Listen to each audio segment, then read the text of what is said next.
감사합니다. 할렐루야. 지난 한 주간 안녕하셨습니까? 오늘은 부활절 넷째 주일이자 4월 마지막 주일입니다. 그리고 마지막 날입니다. 4월 한 달을 지켜주신 하나님께 먼저 감사와 찬양을 올려드립니다. 그리고 이처럼 감사하는 마음을 다하여 예배드리는 여러분 모두에게 예수 그리스도의 부활의 은총이 충만하시기를 간절히 축원드립니다.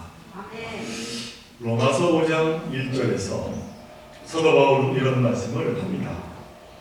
우리가 믿음으로 의롭다 하심을 받았으니 우리 주 예수 그리스도로 말미암아 하나님과 화평을 누리자 하는 말씀입니다.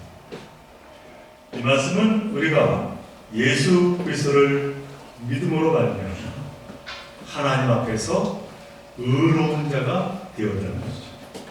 그리고 또한 평화를 누리게 되었다는 것입니다.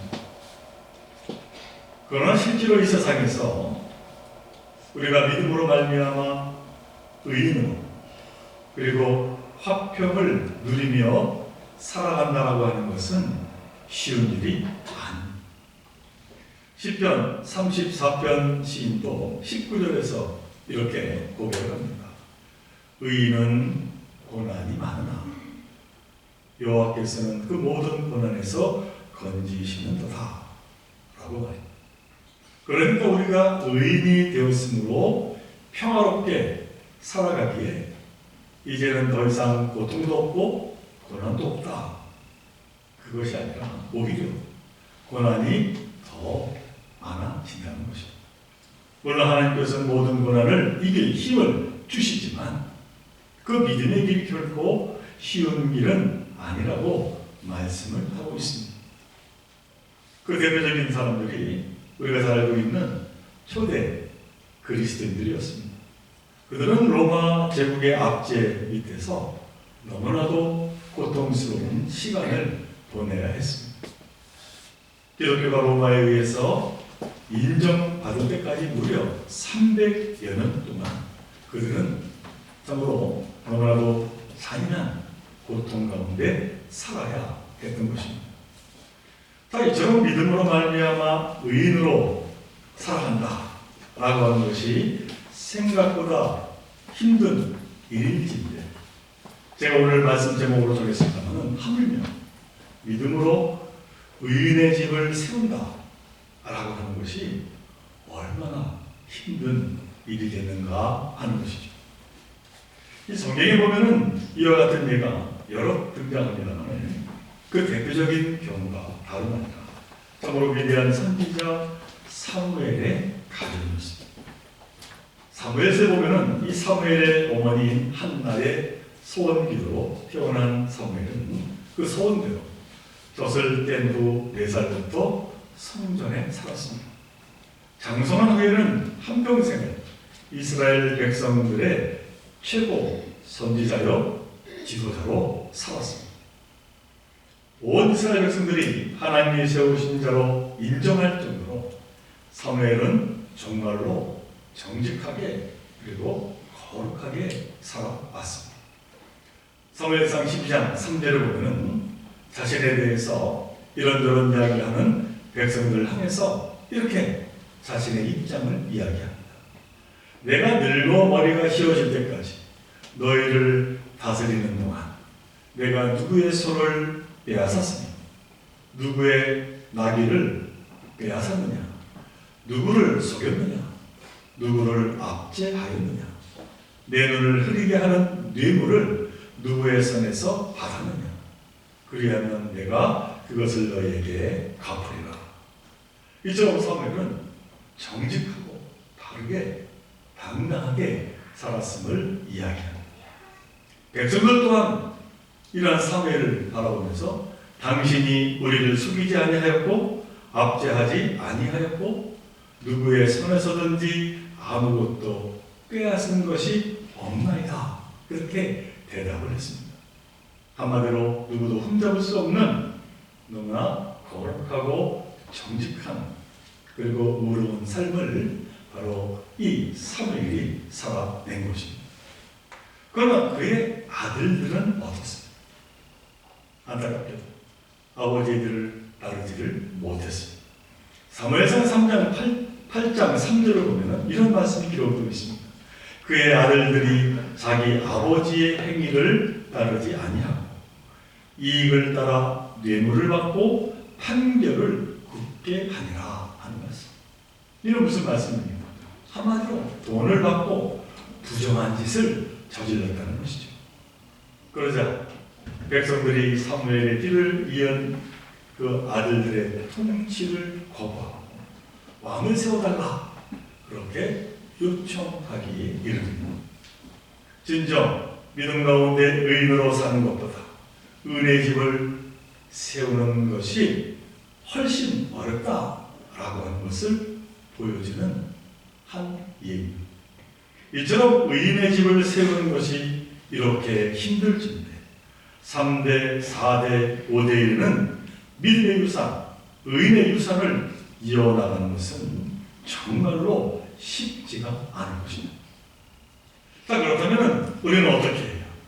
의인의 계보를 잇고 믿음의 유산을 자손들에게 있게 해서 하나님의 놀라운 축복을 누리며 살아가게 할 수가 있겠습니다. 로마 시대 유대인 출신의 역사가로 명성을 떨친 플라비우스 요세푸스라고 하는 인물이 있습니다.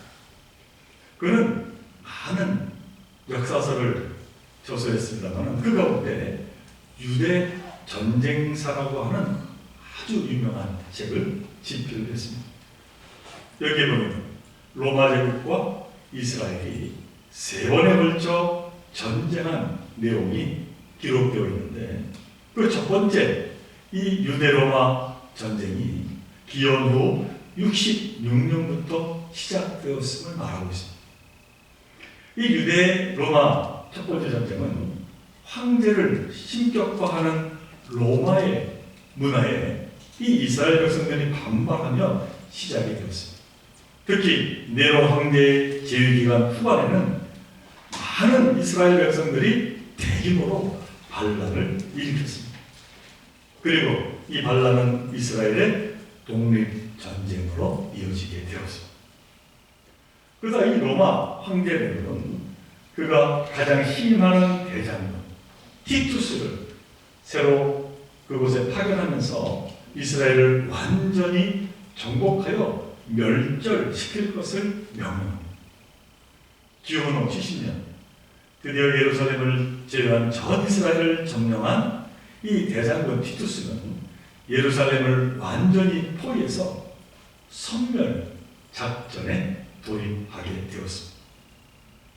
그래서 패전은 물론 민족의 멸절까지 생각해야 하는 최대 위기를 맞이했던 그때에 이 이스라엘의 온건파 지도자 랍비인 요하난 벤 자카이라고 하는 인물이 있었습니다. 그는 다가오는 이스라엘의 패망을 내다보면서 민족의 멸절은 어떻게 하든 막아야 되겠다라고 하는 그 생각을 깊이 가지게 되었습니다. 이 무모한 전쟁의 결과는 불을 보듯 뻔한 일이었기 때문입니다. 그래서 그는 한 가지 일을 기획합니다. 자신이 병들어 죽어간다는 소문을 퍼뜨린 것이죠. 그러다 많은 백성들이 문병을 다녀가고 그의 병은 점점 깊어져 결국 죽었다는 소문이 나돌았습니다. 그리고 정말 이스라엘의 온건파 대지도자인 요하난 벤 자카이의 죽음은 공식화되고 그의 시신은 그의 유언을 따라서 예루살렘 성벽 바깥에 매장키로 하였습니다. 온건파의 행동을 반대하고 무엇보다 예루살렘 성문을 굳건히 통제하고 있었던 이 강경파에서도 그의 장래에 관해서 하는 출입을 허락하지 않을 수가 없었습니다. 그렇게 강경파의 감시와 로마군의 경계를 빠져나간 이 요하난 벤 자카이는 예루살렘을 함락시키고자 파견된 로마 장군 티투스와 담판에 자리를 마련하는 데 성공합니다. 이 요한한 장가인은 티투스 장군을 보고 장차 로마의 황제가 될 것이라고 예언합니다. 그리고 그에게 한 가지의 간청을 드립니다. 작은 방이라도 좋습니다. 우리 랍비들이 모여서 기도하며 공부할 수 있는 조그마한 학교 하나만 허락하여 주십시오. 그것만은 파괴하지 않겠다고 약속해 주십시오. 이 로마의 티투스 장군은 전혀 예상치 못한 그리고 너무나 소박한 그의 간청을 듣고는 만약 내가 너의 말대로 황제가 된다면 너의 그 간청에 약속하겠다. 그렇게 대답을 합니다. 그리고는 정말로 티투스 장군은 예루살렘을 정복하고 성전을 파괴하고 대학살을 자행했지만 로마로 돌아가 제7대 황제가 된 뒤로 이 랍비 요한한 벤 자카이와의 약속을 지키게 됩니다. 그것이 이스라엘의 중소해안 도시 얌니아에 세워진 랍비 학교였습니다. 그로부터 20년이 지난 비오는 90년 이 랍비 학교가 있던 얌니아에서 역사의 길이 남을 랍비 대회가 열립니다. 그리고 구약 성경이 그때 경전으로 채택이 됩니다. 그것에서 이스라엘은 경전과 거룩한 문서들을 집대성하게 되었다라고 하는 것이죠. 그의 온건파지도자인 랍비 요한한 벤 자카이도 죽고 황제 티투스도 죽고 이스라엘 백성들이 예루살렘 박수로 다 추방된 지도 자그마치 1878년이 지나게 되었습니다. 그리고 1948년 5월 14일 오후 4시 이 팔레스타인 지역 곳곳에 흩어져 있던 65만 명의 유대인들은 다음과 같은 라디오를 들으면서 눈물을 멈출 수가 없었다고 합니다. 팔레스타인은 유대인의 탄생지입니다. 여기서 우리는 최초로 국가를 만들었고 책 중에 책 성경을 세계에 전했습니다. 강제 추방된 이후에도 이 땅으로 돌아와 해방과 자유의 회복을 기도했습니다. 우리는 이곳에 이스라엘이라는 유대인 국가의 설립을 드디어 다시 선언합니다. 이 이스라엘 초대 수상인 벤구리온의 목소리가 이 라디오에 흘러나오게 된 것이죠. 그러나 인류는 역사의 신기원을 보게 되었습니다.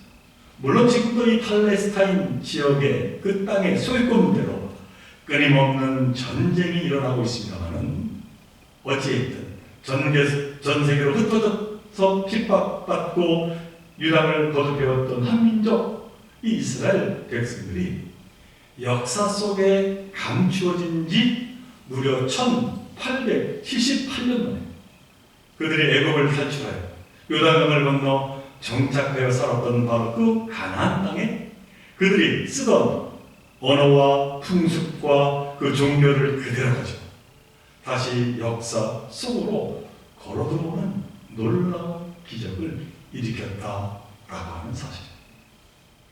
우리는 여기서 매우 중요한 교훈을 마주하게 됩니다. 한민족, 한 공동체의 운명은 군사력, 경제력, 외교력이 아닌 하나님의 말씀과 기도가 중심이 된 그 교육에 달려 있었다라고 하는 사실. 이 같은 사실을 랍비 요한한 벤 자카이가 이 세상에 증명을 하게 했다라고 하는 사실. 이 유대인의 신화는 1878년 만에 나라를 다시 세운 것만이 아닙니다. 세계 인구 0.3%에 불과한 유대인들이 노벨상의 32%를 가져갔다고 합니다. 그리고 유대인들이 미국의 교수, 의사, 변호사 등등의 20% 이상을 차지하고 있다는 것이죠. 그뿐만이 아닙니다. 그들이 지고 있는 부의 규모는 상상을 초월합니다. 세계를 움직이는 미국 굴지의 은행, 심지어 미국 3대 신문, 미국의 3대 TV 방송국, 것이 유대인들의 소유라고 합니다. 그리고 할리우드의 8대 영화사, 세계 7대 석유회사 중에 6개가 모두 유대인들의 것이라고 하는 것이죠. 참으로 놀라운 일이요 기적과 같은 일이 아닐 수가 없는 것이죠. 아니 어떻게 이러한 기적이 가능했을까? 그들은 말합니다. 그것은 다름 아니라 말씀과 기도로 이루어진 유대 교육의 결과라고 말합니다. 저는 오늘 디모데후서 1장 3절로 5절을 본문으로 택했습니다. 여기에는 한 지혜로운 여성이 등장합니다. 그는 로이스라고 하는 여인입니다. 그녀가 누구인지 아십니까? 오늘 본문에 기록되어 있습니다만 로이스는 디모데의 외할머니입니다. 오늘 보면 5절 후반부 말씀을 제가 다시 한번 봉독을 합니다. 이 믿음은 먼저 내 외조모 로이스와 내 어머니 유니게 속에 있더니 너의 속에도 있는 줄을 확신하노라. 사도 바울이 이야기하는 내용이죠. 그러니까 이 디모데는 외할머니 로이스의 믿음을 이어내었다는 것입니다. 사도행전 16장 1절에 보면 바울이 아들처럼 사랑한 믿음의 아들 디모데의 가정에 대해서 이렇게 설명합니다.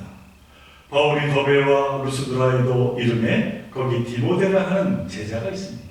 그 어머니는 믿는 유대 여자요 아버지는 헬라인이라.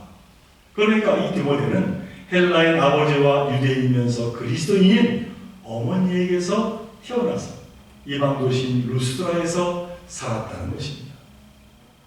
근데 바로 그런 곳에서 자란 디모데가 놀랍게도 거짓없는 믿음의 사람으로 자랐고 사도 바울의 후계자가 돼요.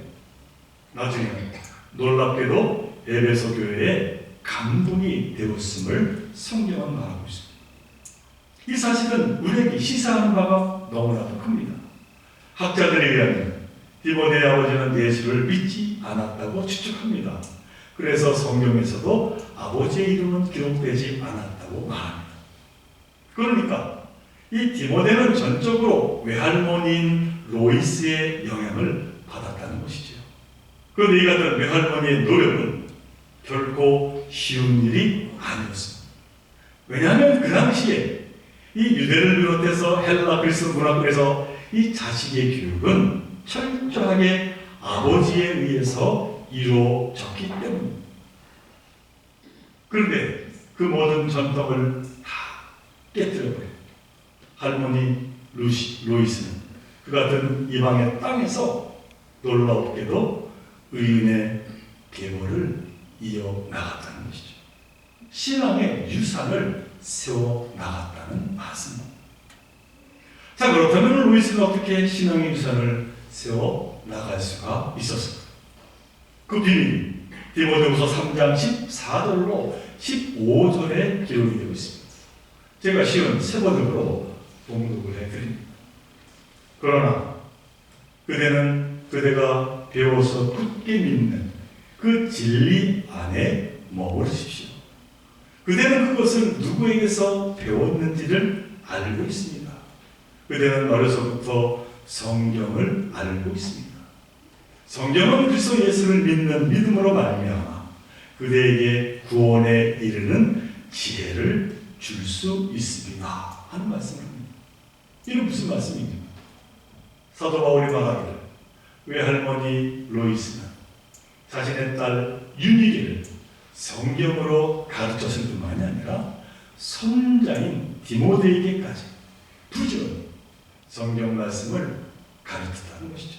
그 결과 거짓없는 믿음이 대물림 되었고 신앙의 유산을 이을 수 있게 되었고 놀라운 하나님의 참된 제자의 삶을 이루어갈 수가 있게 되었다는 것.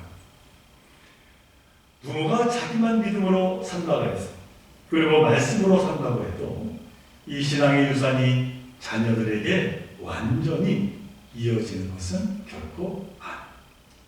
여기 하나가 더 필요한데 그것이 바로 하나님의 말씀과 기도로 우리 자녀들을 양육해야 한다는 것이죠. 그래서 자녀들이 반듯하게 자라서 의인의 계보가 세워진다는 말씀입니다. 신명기 6장 6절부터 7절에서 모세가 이스라엘 백성들에게 분명히 말씀합니다. 이스라엘아, 오늘 내가 너에게 명하는 이 말씀을 너는 마음에 새기고 네 자녀에게 부지런히 가르치며 집에 앉았을 때이든지 길을 갈 때이든지 누워 있을 때이든지 일어날 때이든지 이 말씀을 강론하라. 어린 자녀들을 키우는 집에 가보면 우리 자녀들에게 한글을 깨우치기 위하여 여러 도구를 사용하는 것을 볼 수 있습니다. 요새는 어린 자녀들에게 영어까지 잘 가르치고 싶은 것이 부모의 욕심입니다. 그래서는 방바닥에, 벽에, 아이들 방 천장에, 거실 온통 한글로 또는 영어 알파벳으로 도배합니다. 뿐만 아니라 최신식 시청각기기들을 동원해서 한글이나 영어를 깨우칠 수 있도록 모든 노력을 아주 쏟고 쏟습니다. 물론 너무나도 중요한 일이죠. 아이들에게 빨리 한글을 가르치고 영어를 끼우는 것, 세상에서 너무나도 중요한 교육 중에 하나입니다. 그러나 그 가운데 방에다가, 천장에다가, 거실에다가, 방바닥에다가 하나님의 말씀을 적어 그 말씀을 가르치고자 하는 부모들은 지금 얼마나 있습니다. 우리가 믿는다라고 하면서도 그래서 말씀이 중요하다 얘기하면서 우리는 거기에 얼마나 노력을 기울이고 있느냐는 것이죠. 그런데 이미 수천 년 전에 이스라엘은 하나님의 말씀을 집에서도 길에서도 잘 때도 일어날 때도 쉴 수 없이 가르치고 가르쳐야 한다고 말씀을 하고 있는 것이죠. 이는 왜 그렇습니까? 그 이유가 너무나도 분명하기 때문입니다. 바로 생명의 말씀이기 때문인 것이죠. 놀라운 하나님의 축복을 받는 통로가 되기 때문인 것이죠. 사랑하는 종교성들, 여러분은 믿음의 유산을 세우고자 자녀들에게 믿음을 어떻게 전하고자 어떠한 노력을 지금 하고 계십니다. 로이스는 그 당시에 너무나도 열악한 가운데 있었지만은 하나님의 말씀을 부지런히 가르쳐 믿음의 유산을 잇게 했습니다. 의인의 계보를 높이 세웠습니다. 바라기는 우리도 이 로이스처럼 말씀으로 그리고 기도로 의인의 계보를 이어야 될 줄로 믿습니다. 믿음의 가문을 세워서 하늘의 영원한 복을 누려야 될 줄로 믿습니다. 바로 근데 우리 말씀을 늘 기억하면서 우리 자녀 손서 말씀으로 잘 양육하여서 그 가운데 정말 하나님께 잘했다 칭찬받는 참된 믿음의 가정을 세우고 의인의 계보를 이루어가는 저와 여러분들 모두가 되시기를 주님 이름으로 간절히 축원을 드립니다. 우리 하나님 사랑 하나님, 오늘 디모데후서의 말씀을 통해서 한 여인 루이스의 삶을 함께 보았습니다. 저희들 여러 가지 부족한 가운데 있을지라도 우리 자녀들에게 하나님의 말씀을 온전히 가르치고자 노력하는 저희들 모두가 되게 하여 주옵소서. 참으로 그 말씀이 생명의 말씀임을 언제나 잊지 아니하는 저희들 되게 하여 주시고 그 말씀을 통하여서 우리 가정을 의인의 계보로 세워 나가는 참으로 슬기로운 삶을 살아가는 저희들 모두가 되게 하여 주옵소서. 이 모든 것 간절히 바라옵니다. 우리 생명 되시는 예수 그리스도 이름으로 기도드리옵나이다.